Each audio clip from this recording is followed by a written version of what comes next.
Is it?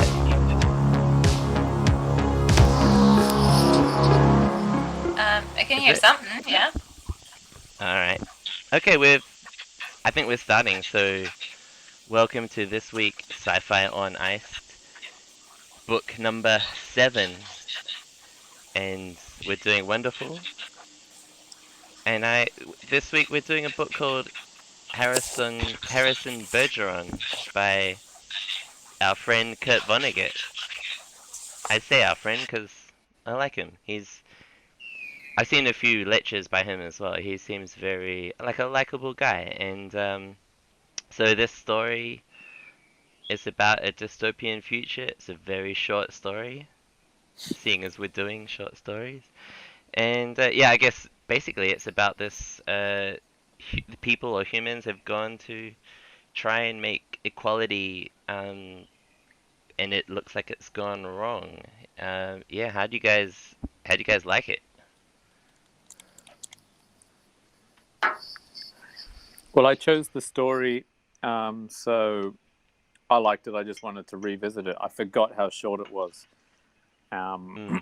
I probably wouldn't have chosen it if I had known, if I had remembered. But I wanted to read it again because I thought it was a good story. I'd like to hear your guys' takes on it first. Well, yeah, I liked it. I liked the initial premise where everyone was equal, and the handicapper general. I like that idea, kind of, true equality. But it got too weird for me, to be honest. I know it's sci-fi, but I was just like, yeah, no, it got too weird for me. With like the whole gravity defying, um, that whole scenario where this huge hulking man comes in and suddenly can do everything. But the ending seemed to fit the beginning, so it ended on a nice note because it matched up, in my opinion. But yeah, I like the concept. I think it's an interesting one.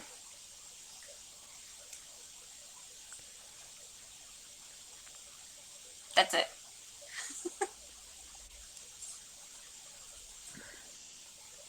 Yeah. The big hulking man was the son of the Yeah, the Harrison Bergeron. Yeah. parents. So um, I could suppose he was big and hulking because he had a lot of genetic gifts. Maybe he was sort of like Shaquille O'Neal. Well, they say he was 7 foot and that he could snap metal with his thumbs. So, and then he snapped everyone else's handicaps, and they flew 30 feet in the air and hovered there. So it just got a little bit too ridiculous for me, because I understand you can be strong, but I don't think Shaquille O'Neal can snap metal with his bare hands.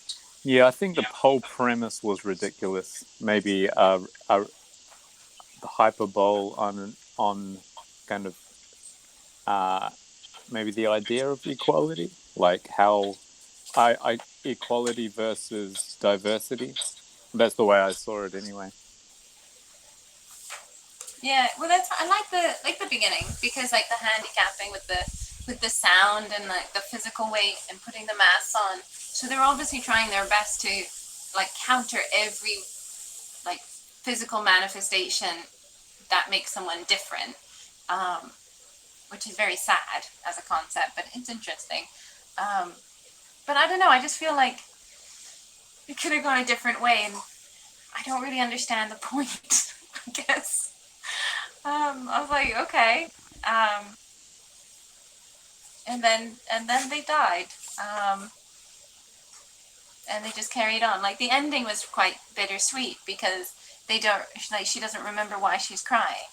He has no idea because he can't think for more than 20 seconds.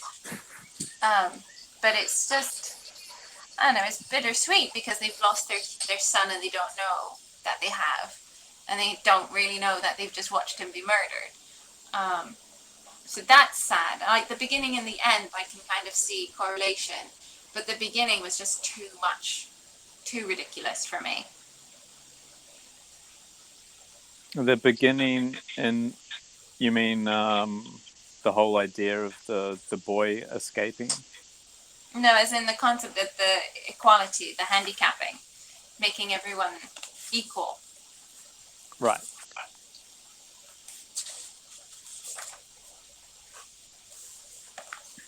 Well, that was a doozy.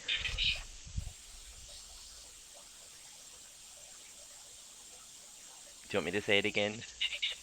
No, I don't know what you're talking about. Oh, it's the last line in the book when the mother, what's the mother's name? Mrs. Oh, what was it? Hazel. Hazel, yeah. So Yeah. she says that, I and could, then yeah, I the could tell that one was a doozy. I've got it yeah, here. So I can tell you. and then he says you can say it again, and obviously they're showing that she's mm, how just simple, I guess is the word, the Yeah. nice, She's but of average intelligence, which makes mm, me wonder where this Harrison got his incredible genetic gifts. If his mum is only average and his father is only slightly above, he's got, I can't remember what they said, like 30 pounds of bird shot, sorry. mm. Um, but yeah, anyway, Stephen, what do you think? Yeah, for the criticisms that you guys laid out, yeah, I agree, and I guess for the story, I was just trying to like look for like the parts of truth that were coming out, and so obviously the physical representations of equality was pretty easy to understand, but you realize the absurdity as it goes on. You're like, well, okay, we've sort of lost focus here on what it is, but I really found Hazel's character interesting because sure you could say she was simple or of average EQ, but not IQ, IQ. Yes, I want to say EQ now that her EQ was different because she cried naturally as a response to the death, and that was something that hit me or that I felt was quite a special part, and obviously like the sadness of it all where it's sort of just brushed off at the end. So that I thought was quite powerful in the story. That yes, she's not intelligent, but she has the EQ or the natural love, or she would have had the natural love or the close love with the son if it wasn't he wasn't taken away from her. So Mm. I like that. She's supposed to be of average intelligence, yet she can't remember like what's happened 30 seconds before. I thought that was a bit weird. Yeah, like she's not handicapped like the husband. The husband forgetting, that makes sense because he's got these horrible sounds. Mm, But yeah, she seems lesser than. Yeah. She's the happiest one in the story. Ignorance is bliss, and she's just naturally stupid. And so she doesn't have these pains in her head. She doesn't have to carry around the weights. She, I guess, is fortunate. Anybody else with natural gifts is handicapped. Yeah, I guess they're playing to the lowest denominator, right? Because you can't improve someone in terms of intelligence or athleticism like you Good can point. handicap them. So So maybe she, by instead of today's like, standards, she would probably be mentally handicapped, or she obviously is if mm, she can't think for herself. So special that's a needs. good point. yeah, so the description of her being average is maybe not the average for the novel and not our idea of average. Yeah. So she is our version of mentally handicapped. Yeah. Well, And then yeah. the world basically is built to accommodate her, I guess. Like this is the point of the story. And anybody, yeah, I think is that equality. I think this is the point of the story. Should we all what does equality mean? I think that's just heightened. That's the main question of the story. It's Um, written in an absurd way. yeah, he takes it too ridiculous though, because you can't have that kind of equality and have progression of, your civilization. Like they wouldn't be watching the TV if people hadn't been excelling in some way. Um, like they wouldn't have been playing those instruments if thousands of years ago people didn't excel in some way. Hmm. Like just the manufacturing of those instruments itself, like people had to excel in certain ways rather, moving past beating a drum kind of thing. If we want to put it into the context of, say, education, and of course it's absurd because like the story is meant to be stupid and silly, but playing on an idea of what we should be aiming uh, for equality. Should everybody be equal, and kind of what terms? And also, if you look at mainstream education, this is definitely targeted at the large crowd of kids who are in that region of, I guess, tagged as normative, cognitively, behaviorally. So if you fall outside of that, you're not really catered for. Um, if you, especially in Hong Kong, you see that a lot. So should kids who are excelling or kids who are falling behind, they kind of do a lot of the time not get catered for by the curriculum. What is I guess society's goal here? It's a pretty big question. But Well, I wouldn't say Kurt Vonnegut is writing a throwaway story. It's obviously social commentary. Like this was written a while ago, and we still have the same questions going on today. The questions of equality. I mean, it is an absurd story, clearly, because he's taken it to the utmost extreme by handicapping everybody. But at the end of the day, a woman comes in with a shotgun, and she obviously isn't handicapped because she can shoot a shotgun okay. Um, and the this is why, for me, the takeaways for the book are the interplay between equality and diversity. These things in our society are always seems to be a question, a social question, a social problem that is facing us, and it obviously faced Kurt Vonnegut's his time, sure, and maybe it's a perennial sort of question. And you say evolution of man, catering for everybody. Where do you draw the line without like there's just so, this to me just opens so many, a can of questions, like capitalism and the certain people who excel in life are the ones who are probably a small percentage of the population. I was gonna say, so I can see you're sort of relating it to either from his time to and still to today. Is that question still relevant? Can you think of examples like in this day and age where we do something similar to what's happened in the book?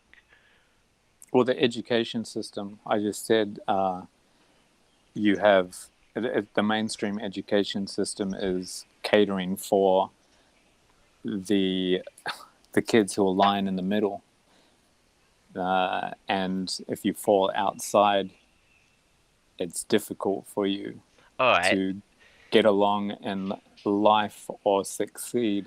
Yeah, So I can see that, and I mean, personally for me, I thought the question in the story was about repressing excellence, and I forget the line in the book, but there's sort of something Harrison mentions it before he does his little monologue, which also is a bit absurd, right, in the story, but it's interesting, I guess, and but yeah, he talks about how the society is basically repressing excellence, and he's like, let me show you, like, come woman, you dance with me, and music, you play your best music, and then let's show the world excellence. And this is I felt this is a question, and it kind of it does relate to your situation where you're saying that the excellent people in Hong Kong miss out, yeah, in the education system.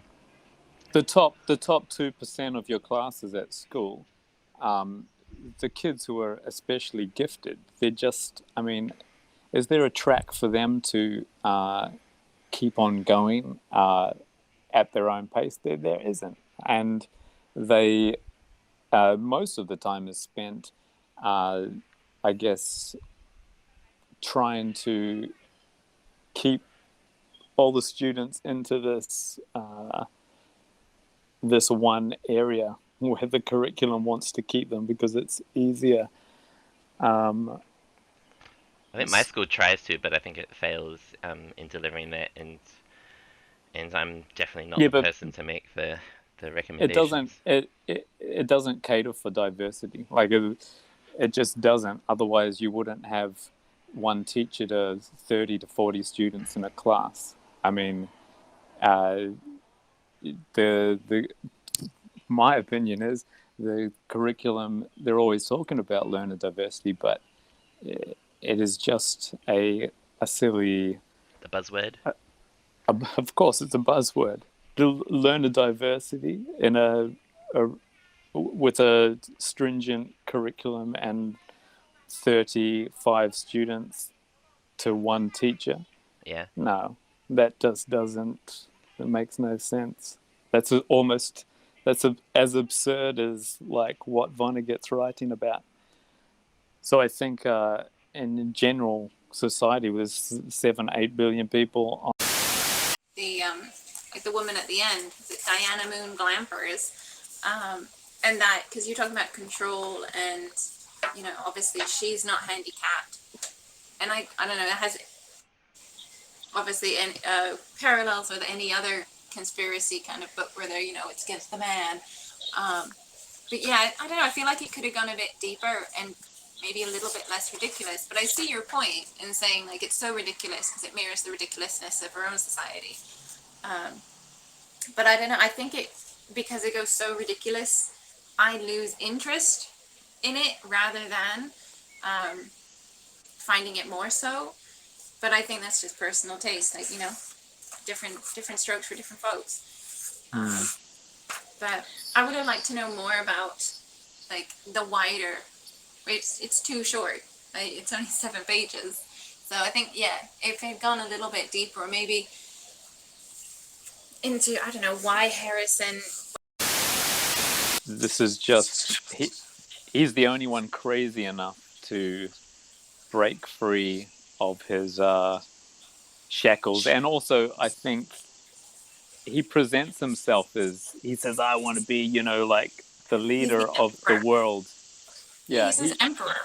he in himself, this kid is power hungry, and Yeah.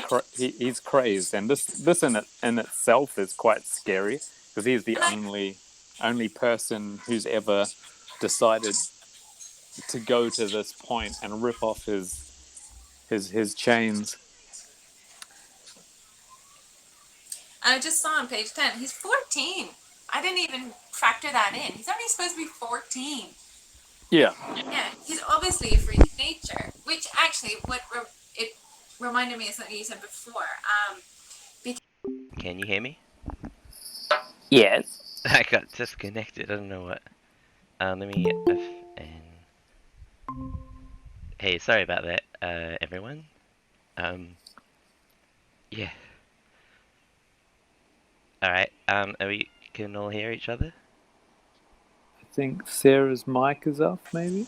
Oh, yeah, there Yeah. we go.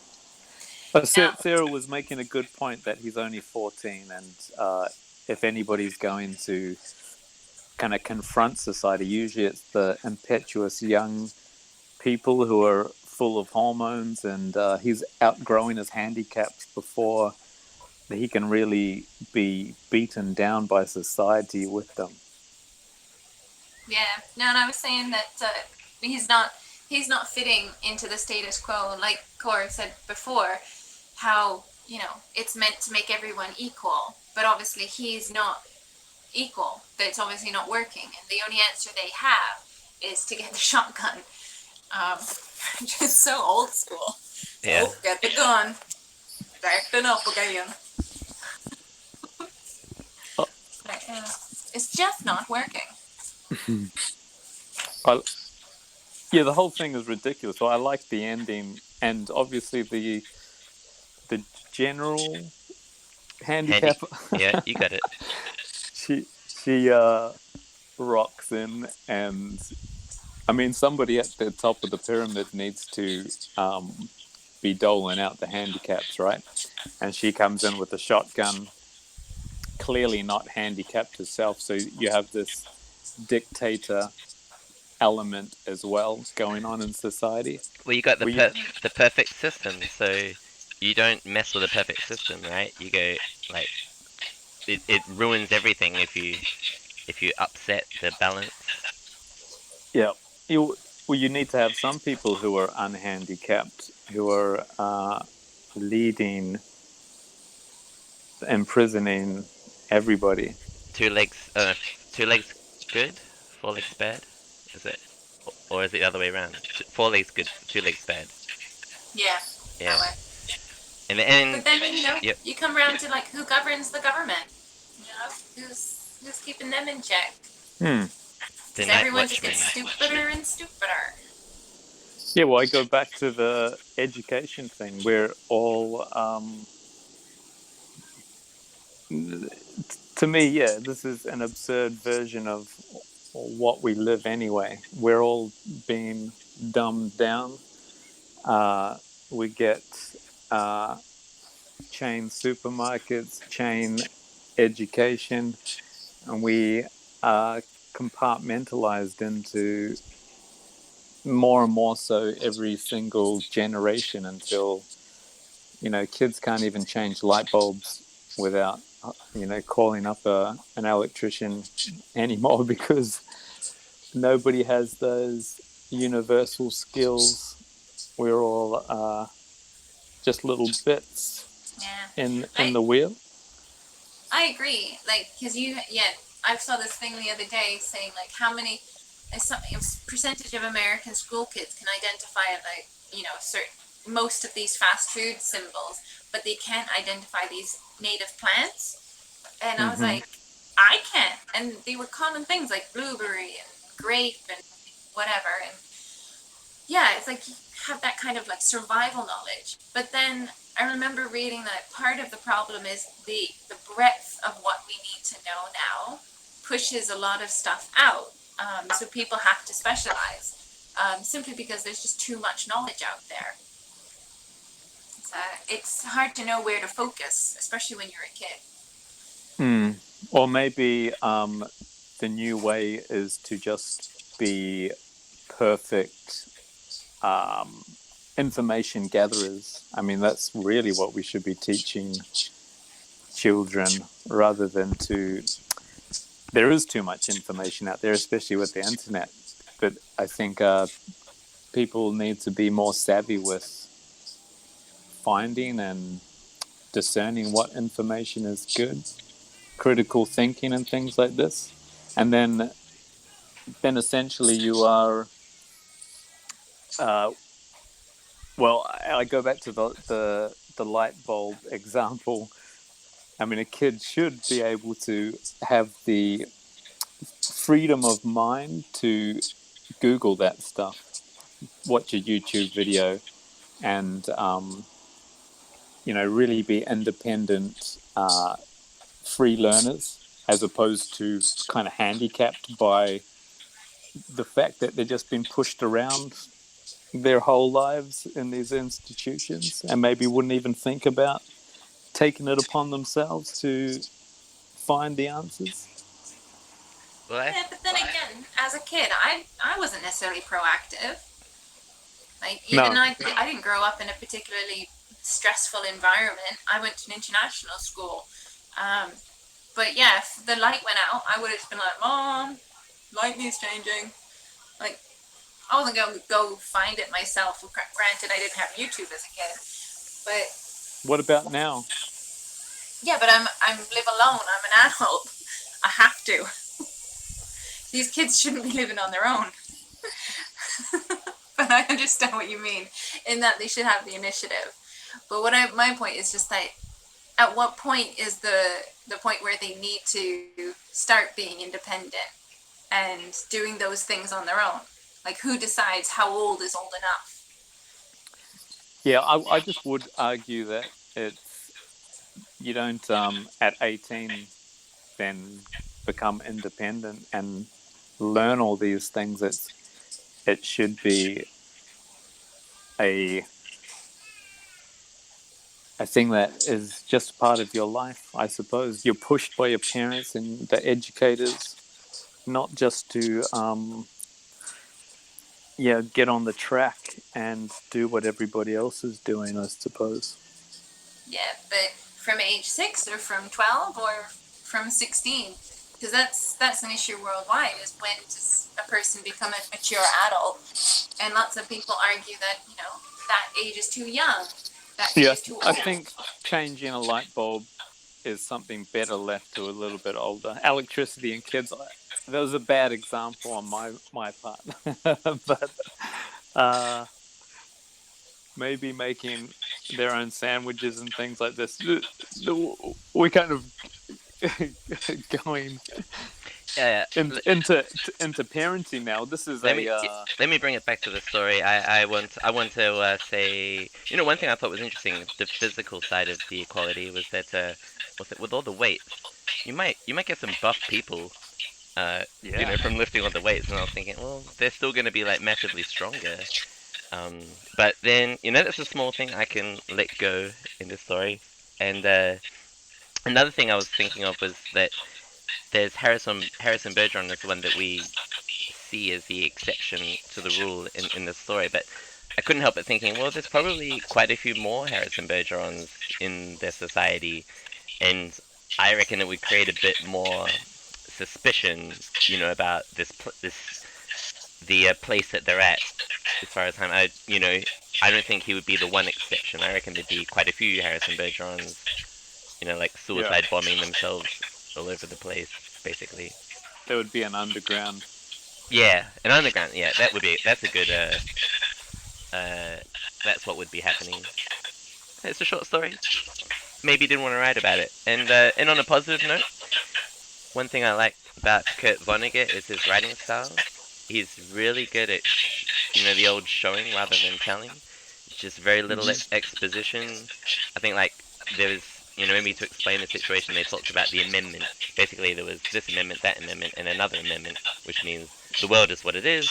Okay, a little bit of exposition, but everything else was shown to us in the story, and I think that's something that Vonnegut's really good at.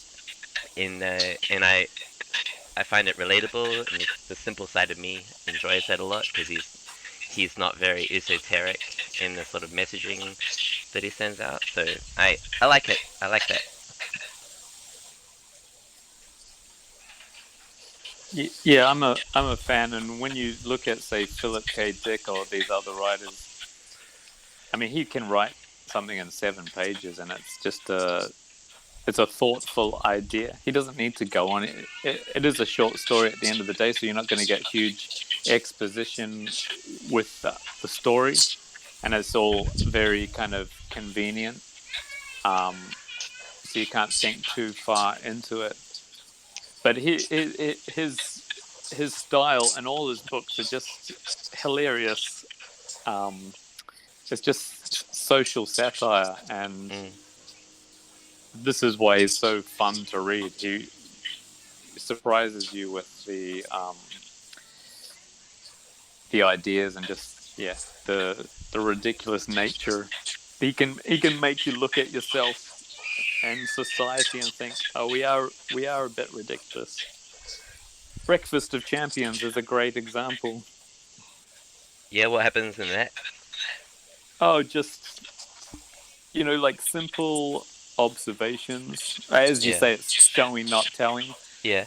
How, say, one of the characters is explaining how one family can own all of the minerals under the ground Yeah. in the entire state of, for example, Ohio or something. The And then 1%. I can't yeah, do a but then Bernie accent. then you sit back and you think, hold on a second, you're like, what? Someone can own the dirt under where you're standing. It does it.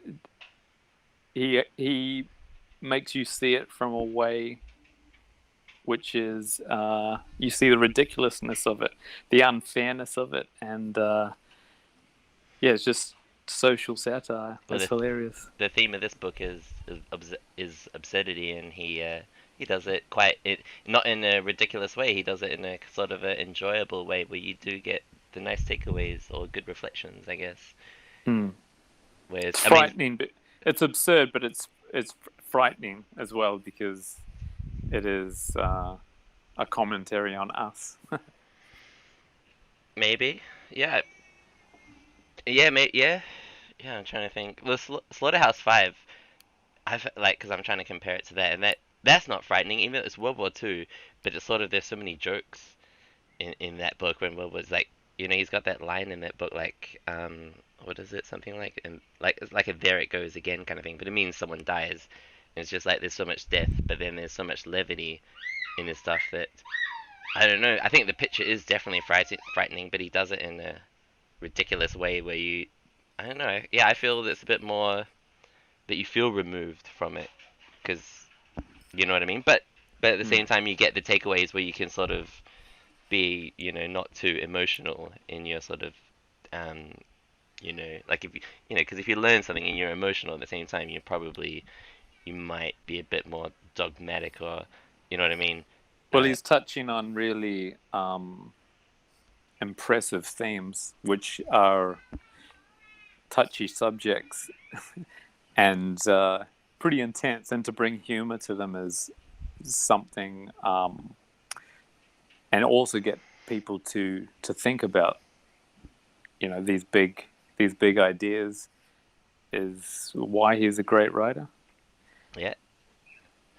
One thing that I'll give props to Philip K. Dick is that he's better at imagining the future than Kurt Vonnegut's got the social themes, but he doesn't have the tech or the sci-fi kind of that the world. He doesn't have that. I reckon. Yeah. And that's okay. He's better at that, better at other things. So that's Walking okay, around with bags of birdshot. Yeah. Maybe not. Yeah. And you say everyone will get buff, but as they get more buff, they'll have to carry more birdshot. Well, then you get more buff, right? It's logic. Yeah. And I think that and then you give birth to a 7-foot Leviathan, and 14-year-old Leviathan. Yes. There you go. Well, you don't give birth to a 14-year-old, but they eventually become 14 years old, and well, sci-fi, anything's possible. I suppose. Is that an airplane? Yeah, there was more airplanes going over my house at the moment. With more travel bubbles, nice. You're going to be on one of those soon, Sarah. Yeah, 4 months from now. Yeah, no, I mean, initial reaction was not as favorable as it is now after discussing, because it can be deeper than anticipated. Still not necessarily my cup of tea, but I agree with the writing, what you guys were saying. His style of writing is very nice. It's very engaging. Yeah. I don't remember reading anything by him before, but I may have.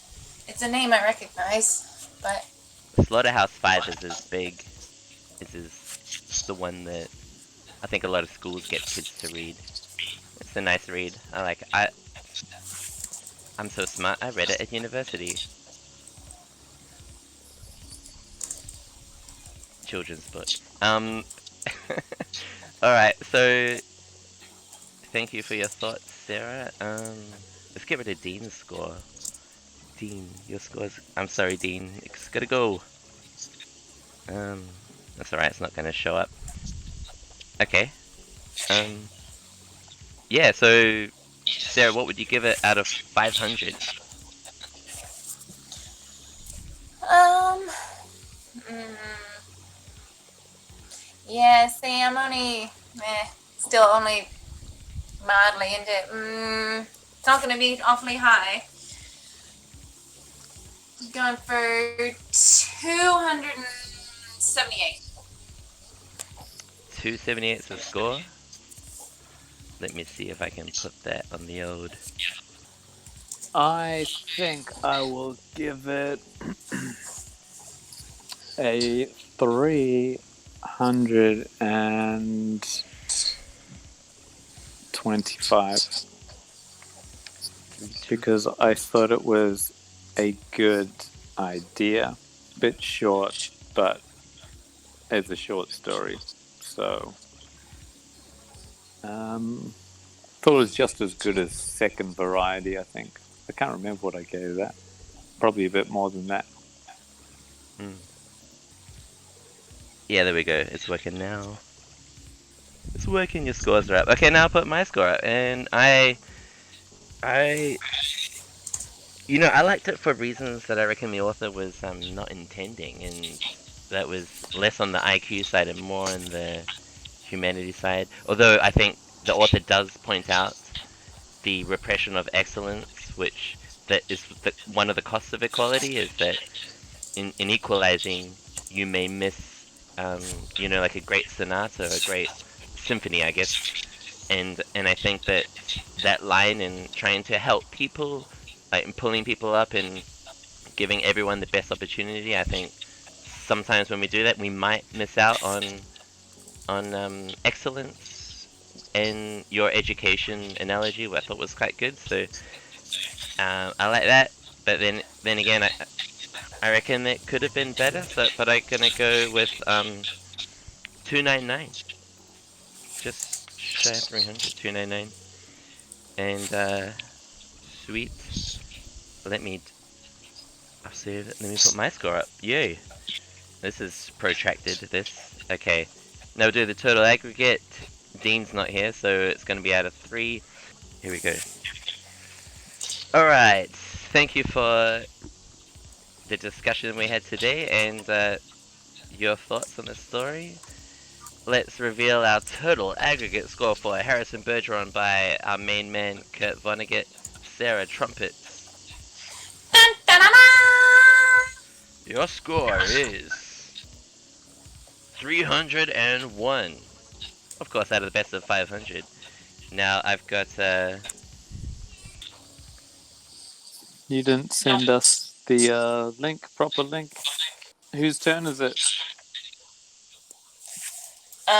Well, I was going to mention one yesterday to you. It's the closest I've read to sci-fi in the past month. It's Mark Haddon.